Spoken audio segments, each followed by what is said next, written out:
नमस्कार विद्यार्थी मित्रांनो, कॉन्सेप्ट क्लिअर क्लासमध्ये आपलं स्वागत आहे. तर विद्यार्थी मित्रांनो, आज आपण जो काही कॉन्सेप्ट अभ्यासणार आहोत त्या कॉन्सेप्टची सुरुवात आपण या अगोदरच्या लेक्चरमध्येच केलेली आहे. वर्ग.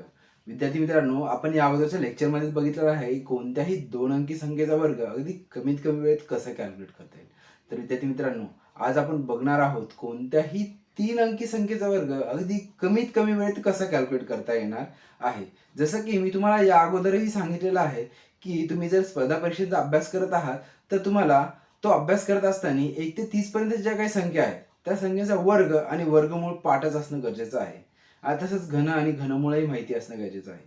आजचा जो काही कॉन्सेप्ट अभ्यासणार आहोत त्यासाठी 1 ते 30 पर्यंत ज्या काही संख्या आहेत त्या संख्यांचा वर्ग माहिती असणं गरजेचंच आहे.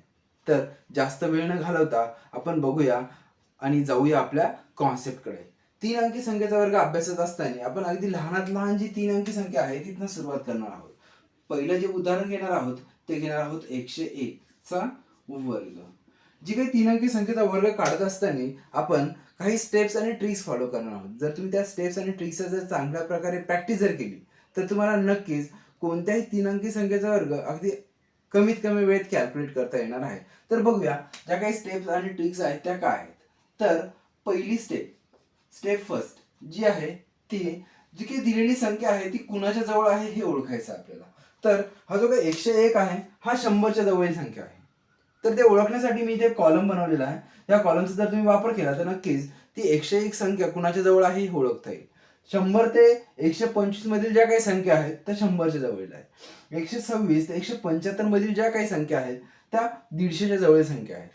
176 ते 225 मधील ज्या काही संख्या आहेत त्या 200च्या जवळ संख्या आहेत. अशाच रीतीने विद्यार्थी मित्रांनो 250च्या जवळील संख्या, 300च्या जवळील संख्या, 350च्या जवळील संख्या, 400च्या जवळील संख्या, 500च्या जवळील संख्या, 600च्या जवळील संख्या, 650च्या जवळील संख्या, ते तुम्हाला 900च्या जवळील संख्या, अगदी 850च्या जवळील संख्येपर्यंत तुम्हाला ती अभ्यासता येणार आहे किंवा ओळखता येणार आहे. तर ही जी काही 101 आहे ही 100च्या जवळील संख्या आहे. तर विद्यार्थी मित्रांनो पहिल्या स्टेपमध्ये जी काही दिलेली संख्या आहे त्या संख्येमधनं जवळील संख्या आपण वजा करणार आहोत. 100. आपल्याला जे काही पहिल्या स्टेपचं उत्तर येत आहे ते येत आहे 1. सेकंड स्टेपमध्ये असं सांगितलेलं आहे विद्यार्थी मित्रांनो जी काही पहिल्या स्टेपमध्ये आलेलं जे काही उत्तर आहे ते आपल्याला दिलेल्या संख्येमध्ये एकदा प्लस करायचं आहे आणि नंतर मायनस करायचं आहे.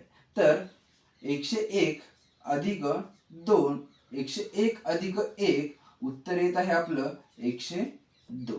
त्यानंतर 101 वजा 1 उत्तर येत आहे आपलं 100. आता बघूया आपण थर्ड स्टेप. तर विद्यार्थी मित्रांनो थर्ड स्टेपमध्ये आपलं जे काही सेकंड स्टेपमध्ये आलेला आन्सर आहे 102 आणि 100 या दोनही संख्येचा गुणाकार असणार आहे. 102 गुणिले 100 भागिले 100. तर 101 पासून तर 999 पर्यंत ज्या काही 3 अंकी संख्या आहेत त्यांचा वर्ग काढत असताना आपण या जर स्टेप फॉलो करत आहात तर थर्ड स्टेपमध्ये आपण हा जो काही गुणाकार आहे या गुणाकाराला नेहमी 100नेच भागणार आहोत. तर बघूया हा जो काही गुणाकार आणि भागाकार आहे याचं जे काही उत्तर येत आहे ते येत आहे 102. आता बघूया आपण फोर्थ स्टेप काय आहे. फोर्थ स्टेप पहिल्या स्टेपमध्ये जे काही उत्तर आलेलं आहे त्या उत्तराचा वर्ग, एकाचा वर्ग. इथे एकाचा वर्ग येत आहे 1. तर विद्यार्थी मित्रांनो हा जो काही फोर्थ स्टेपमध्ये आन्सर आलेला आहे ते आन्सरचा एकक स्थानचा अंक आणि दशक स्थानचा अंक हा दिलेल्या संख्येच्या वर्गाचा एकक स्थानचा आणि दशक स्थानचा अंक असतो.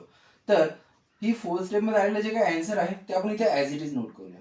इथे आपल्याला एकक स्थानचा अंक मिळालेला आहे पण दशक स्थानी काहीच नाही त्यामुळे आपण इथे 0 घेणार आहोत. तर हा जो काही एकक स्थानचा अंक आणि दशक स्थानचा अंक आहे हा आहे 0, 1. आणि त्यानंतर थर्ड स्टेपमध्ये जे काही आन्सर आलेलं आहे ते या अगोदर ॲज इट इज नोट करणार आहोत जसं जी तसं. अशा रीतीने आपल्याला या 3 अंकी संख्येचा वर्ग मिळालेला आहे. ठीक आहे, आपण अजून एक उदाहरण घेऊया. कमी वेटेज असलेलं उदाहरण घेऊया. सुरुवात करताना सोपे उदाहरणांपासून आपण सुरुवात करणार आहोत. चांगल्या प्रकारे प्रॅक्टिस झाल्यानंतर हाय वेटेज असलेलं किंवा मोठ्या मोठ्या संख्यांचा वर्ग काढण्याचा आपण प्रयत्न करणार आहोत. तर बघूया 107चा वर्ग.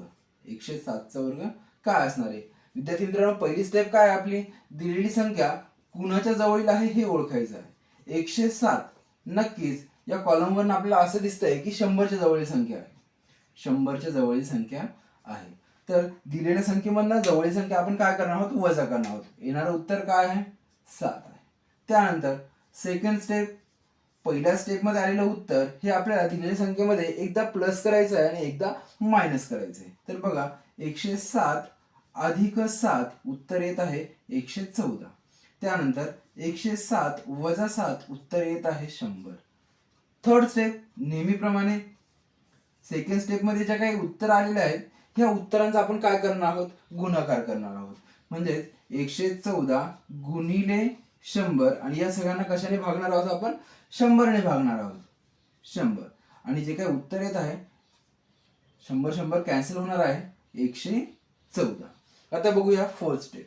फोर्थ स्टेप काय आहे विद्यार्थी मित्रांनो, या फोर्थ स्टेपमध्ये आपल्या जे काही पहिल्या स्टेपमध्ये आलेलं उत्तर आहे या उत्तराचा वर्ग, 7चा वर्ग, 7 7 49. एकक स्थानचा अंक आणि दशक स्थानचा अंक. फोर्थ स्टेपमध्ये जे काही उत्तर आलेलं आहे त्यातला एकक स्थानचा अंक आणि दशक स्थानचा अंक हा या दिलेल्या संख्येचा वर्गाचा एकक स्थानचा आणि दशक स्थानचा अंक असतो. तर आपण हा जसाची तसा इथे लिहिणार आहोत. त्यानंतर थर्ड स्टेपमध्ये जे काही आन्सर आलेलं आहे ते आपण या अगोदर नोट करणार आहोत. तर विद्यार्थी मित्रांनो अशा रीतीने आपल्याला हा जो काही 107चा वर्ग आहे तो मिळालेला आहे 11,449. 11,449. आपण अजून एक उदाहरण घेणार आहोत. उदाहरण घेताना 225चा वर्ग. तर विद्यार्थी मित्रांनो आता बघा ही जी काही दिलेली संख्या आहे, पहिली स्टेप काय सांगते आपल्याला, दिलेल्या संख्येच्या जवळील संख्या ओळखायची आहे. या कॉलमचा जर तुम्ही चांगल्या प्रकारे वापर जर केला तर नक्कीच तुम्हाला दिलेली संख्या कुणाच्या जवळ आहे हे ओळखता येईल. 200.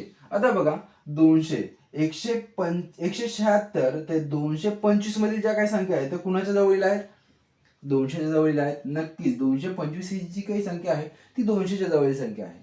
दिलेली संख्या वजा जवळील संख्या, येणारं उत्तर आहे आपलं 25.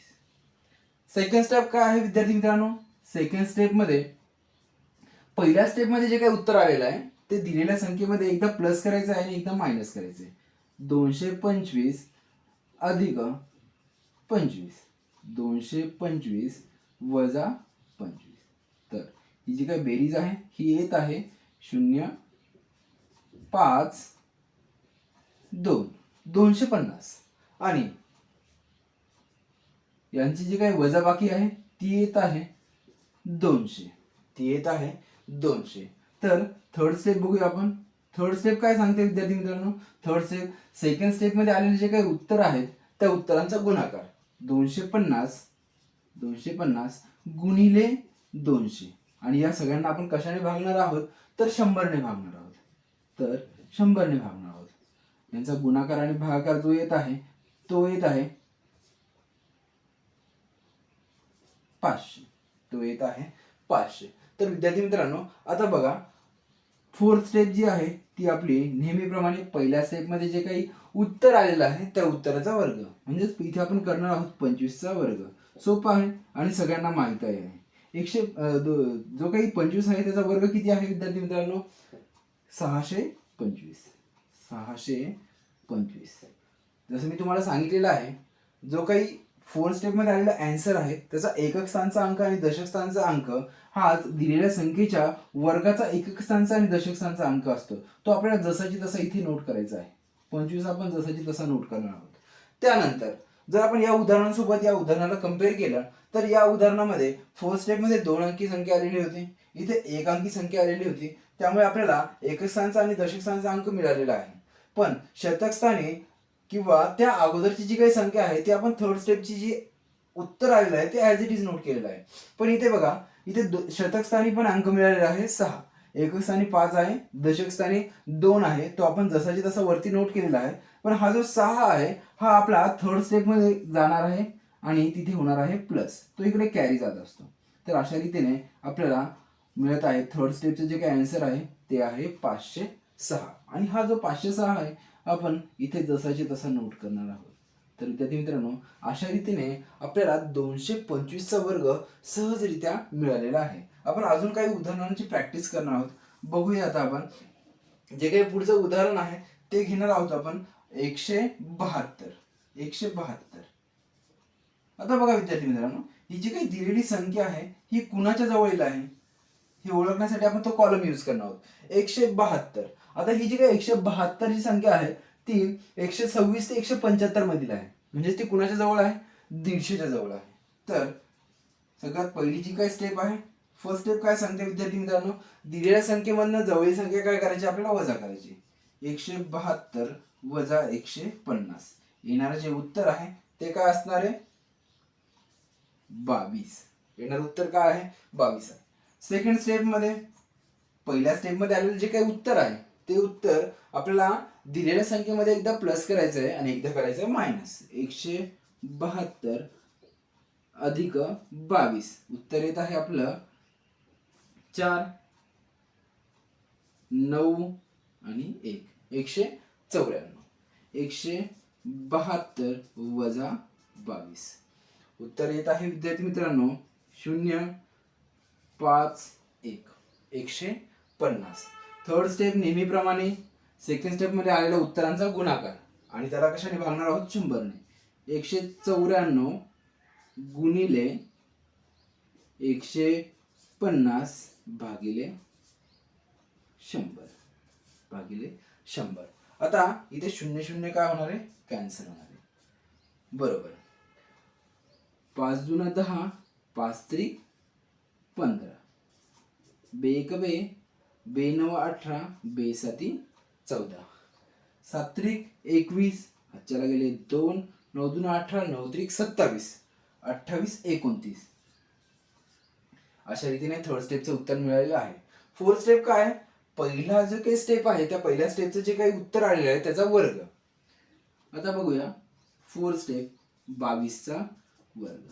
तर विद्यार्थी मित्रांनो, हा जो काही 22चा वर्ग आहे तो येत आहे, 22चा वर्ग आपल्याला माहितीच असायला हवा, पाठच असायला हवा. 4 8 4. नेहमीप्रमाणे फोर्थ स्टेपचं जे काही आन्सर आहे, एकक स्थानाचा अंक आणि दशक स्थानाचा अंक आपण इथे जसाची तसा नोट करणार आहोत. 84. त्यानंतर शतक स्थानाचा अंक सेकंड स्टेप कडे कॅरी जाणार आहे.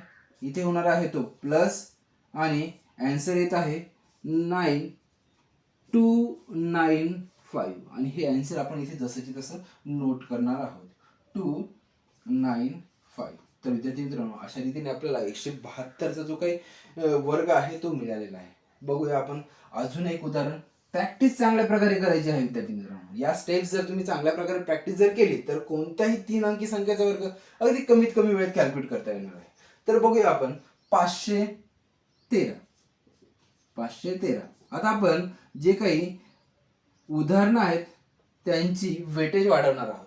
अवघडात अवघड उदाहरण घेणार आहोत. 513 नक्कीच हाय व्हॅल्यू आहे. बघूया हा कुणाच्या जवळील संख्या आहे. जसं की त्या कॉलमचा जर तुम्ही वापर करणार आहात आणि त्या कॉलमचा जर संदर्भ जर आपण घेतला तर हा जो काही 513 आहे हा 500च्या जवळील संख्या आहे. पहिली स्टेप विद्यार्थी मित्रांनो, नेहमीप्रमाणे 513 च्या जवळील संख्या जी आहे ती 500 आहे. 513 वजा 500 येणारं उत्तर आहे 13. त्यानंतर सेकंड स्टेप काय आहे विद्यार्थी मित्रांनो, जी काही दिलेली संख्या आहे त्या संख्येमधनं पहिल्या स्टेपमध्ये जे काही आलेलं उत्तर आहे ते एकदा प्लस करायचं आणि एकदा मायनस करायचं. 513 अधिक 13. 513 वजा 13. आता यांचं जी काही बेरीज येत आहे ती येत आहे 526. त्यानंतर 513 वजा 13 उत्तर येत आहे 500. थर्ड स्टेप नेहमीप्रमाणे सेकंड स्टेप मध्ये आलेल्या उत्तरांचा गुणाकार. 526 गुणिले 500 आणि भागिले 100. प्रत्येक वेळेस थर्ड स्टेप मध्ये आपण जे काही भागाकार करणार आहोत तो भाग जो आहे तो 100 नेच देणार आहोत. सिम्प्लिफाय करून घेऊया. 0 कॅन्सल होणार आहे, 5 आणि याला गुणणार आहोत. 5 + 30, हातच्याला गेले 3, 5 दून 10, 10 आणि 3 13, हातच्याला गेला 1, 5 5 25 आणि 1 26. अशा रीतीने आपल्याला जो काही थर्ड स्टेपचा आन्सर मिळालेला आहे 2630. आता बघूया आपण फोर्थ स्टेप. फोर्थ स्टेप काय आहे? पहिल्या स्टेप मध्ये जे काही उत्तर आलेलं आहे त्या उत्तराचा वर्ग. 13चा वर्ग. 13चा वर्ग सगळ्यांनाच माहित आहे विद्यार्थी मित्रांनो, 169. एकक स्थानचा अंक, दशक स्थानचा अंक आपण इथे जसाची तसा नोट करणार आहोत 6, 9. त्यानंतर शतक स्थानचा अंक हा थर्ड स्टेपकडे काय होणार आहे, कॅरी होणार आहे. इथे येऊन तो होणार आहे प्लस आणि आपलं उत्तर येणार आहे 2631. आता हे जे काही उत्तर आहे हे जसंची तसं आपल्याला इथे लिहायचं आहे 2631. तर विद्यार्थी मित्रांनो, आपल्याला जो काही वर्ग मिळाला आहे 513चा तो वर्ग आहे 2,63,169. आता बघूया आपण एखादं हार्ड एक्झाम्पल घेणार आहोत, दुसरं एखादं हार्ड एक्झाम्पल घेणार आहोत. तर आपण घेणार आहोत 918चा वर्ग. तर विद्यार्थी मित्रांनो, नेहमीप्रमाणे आपली जी पहिली स्टेप आहे, पहिली स्टेप 918च्या जवळील संख्या आपल्याला ओळखायची आहे. 918च्या जवळील संख्या जी आहे ती आहे 900 आणि दिलेल्या संख्येमधनं ही जवळील संख्या आपल्याला काय करायची, वजा करायची. तर ही जी काही वजाबाकी येत आहे ती येत आहे 18. दुसरी स्टेप हा जो काही पहिल्या स्टेपमध्ये आलेले जे काही उत्तर आहे ते दिलेल्या संख्येमध्ये एकदा प्लस करायचं आणि एकदा करायचं आहे मायनस. 18 अधिक 18, 918 अधिक 18. त्यानंतर 918 वजा 18 यांचं जे काही उत्तर, यांची जी काही बेरीज आहे विद्यार्थी मित्रांनो ती येत आहे 936 आणि ही जी काही वजाबाकी आहे ती येत आहे 900. तर आता बघूया आपण थर्ड स्टेप. नेहमीप्रमाणे दुसऱ्या स्टेपमध्ये आलेले जे काही उत्तर आहेत त्यांचा गुणाकार 936 गुणिले 900 आणि याला भागणार आहोत आपण 100. सिम्प्लिफाय करून घेऊया. 0 0 कॅन्सल होणार आहे. 9 आणि 936ला आपण काय करणार आहोत, गुणणार आहोत. गुणाकार केला असता 9 चौक 36, 9 5 45, 9 7 54. आजच्याला गेले 5, 9 2 18, 9 3 27, 28 29, 30 31 आणि 32. आजच्याला गेले 3, 9 9 81, 81 आणि 3 84. अशा रीतीने आपल्या थर्ड स्टेपचं उत्तर आलेलं आहे. आता बघूया फोर्थ स्टेपमध्ये जे काय पहिल्या स्टेपमध्ये आलेलं उत्तर आहे त्या उत्तराचा वर्ग म्हणजेच 18चा वर्ग. तर विद्यार्थी मित्रांनो, 18चा जो काही वर्ग आहे तो आहे 324. यासाठी विद्यार्थी मित्रांनो मी तुम्हाला अगोदरही सांगितलं होतं की तुम्ही जर हा टॉपिक अभ्यासत आहात तर हा टॉपिक अभ्यासताना तुम्हाला 1 ते 30 पर्यंत ज्या काही संख्या आहे त्यांचा वर्ग पाठच असणं गरजेचं आहे. आता आपण नोट करणार आहोत 918चा वर्ग. हा जो काही 918चा वर्ग आहे याचा एकक स्थानचा अंक आणि दशक स्थानचा अंक आणि हा जो काही 18 आहे याचा एकक स्थानचा अंक आणि दशक स्थानचा अंक सारखाच असतो, तो आपण जसाची तसा नोट करणार आहोत. त्यानंतर हा जो काही वर्ग आहे या वर्गाचा शतक स्थानचा अंक हा तिसऱ्या स्टेपच्या उत्तराकडे कॅरी होणार आहे. इथे येऊन होणार आहे तो प्लस आणि यांचे जे काही उत्तर आहे ते येत आहे 8427 आणि हे उत्तर आपण इथे जसंची तसं नोट करणार आहोत 8427. तर विद्यार्थी मित्रांनो, अशा रीतीने आपल्याला 918चा वर्ग मिळालेला आहे. ह्या ज्या काही स्टेप्स आहेत या स्टेप्स जर तुम्ही वारंवार प्रॅक्टिस जर केली तर नक्कीच कोणत्याही 3 अंकी संख्येचा वर्ग अगदी तुम्ही कमीत कमी वेळेत कॅल्क्युलेट करू शकणार. तर आपण एक उदाहरण अजून घेऊया. ते उदाहरण या स्टेप्स डायरेक्टली नोट न करता फॉलो करून आपण उत्तर काढणार आहोत. तर बघूया पुढचं जे काही उदाहरण आहे ते घेणार आहोत आपण 442चा वर्ग. दिलेली संख्या कुणाच्या जवळ आहे हे ओळखायचं आहे. 442 कुणाच्या जवळील संख्या आहे, 450च्या जवळील संख्या आहे. सगळ्यात अगोदर त्यातनं ही वजा करून घेऊया. येणारं उत्तर आहे 8. एकदा आपण यामध्ये प्लस करणार आहोत आणि एकदा करणार आहोत मायनस. प्लस केलं असता आपल्याला मिळत आहे 450 आणि वजा केलं असता आपल्याला मिळत आहे 434. येणाऱ्या उत्तरांचा गुणाकार आणि त्याला आपण भागणार आहोत 100ने. येणाऱ्या उत्तरांचा गुणाकार आणि त्याला भागणार आहोत आपण 100ने. 0 0 काय होणार आहे, कॅन्सल होणार आहे. सगळ्यात अगोदर आपण सिम्प्लिफाय करून घेऊया. 5 दून 10, 5 9 45. बे एक बे, बे एक बे, बे दून 4, बे एक बे, बे साती 14. आता 9 आणि 217ला मल्टिप्लाय करू आणि येणारे जे काही उत्तर आहे ते इथे नोट करू. 7 7 9 63. आजच्या गेले 6, 9 1 9, 9 आणि 6 15, 9 आणि 6 15. आजच्या गेला 1, 9 2 18 आणि 1 19. 9 2 18 आणि 1 19. त्यानंतर नेक्स्ट स्टेप जी आहे ती आहे या पहिल्या स्टेपमध्ये आलेलं जे काही उत्तर आहे त्या उत्तराचा वर्ग म्हणजेच 18चा वर्ग. 8चा वर्ग येत आहे 64 आणि हा जो काही वर्ग आहे त्याचा एकक स्थानचा अंक आणि दशक स्थानचा अंक ह्या 442 जो काही वर्ग आहे त्यासोबत सारखा असतो. त्यामुळे एकक स्थानी आणि दशक स्थानी याचा जो काही वर्ग आहे आपण जसाची तसा लिहिणार आहोत. 8 64. तर अशा रीतीने आपल्याला 442 वर्ग अगदी 2 ते 3 सेकंदात तोंडी काढता येणार आहे. नक्कीच विद्यार्थी मित्रांनो, या स्टेप्सची तुम्ही चांगल्या प्रकारे प्रॅक्टिस करा, तुम्हाला चांगला रिझल्ट मिळणार आहे. तर विद्यार्थी मित्रांनो, हा जो काही लेक्चर आहे हे लेक्चर जर तुम्हाला आवडलं असेल तर लाईक करा, सबस्क्राईब करा आणि आपल्या मित्रांनाही शेअर करा.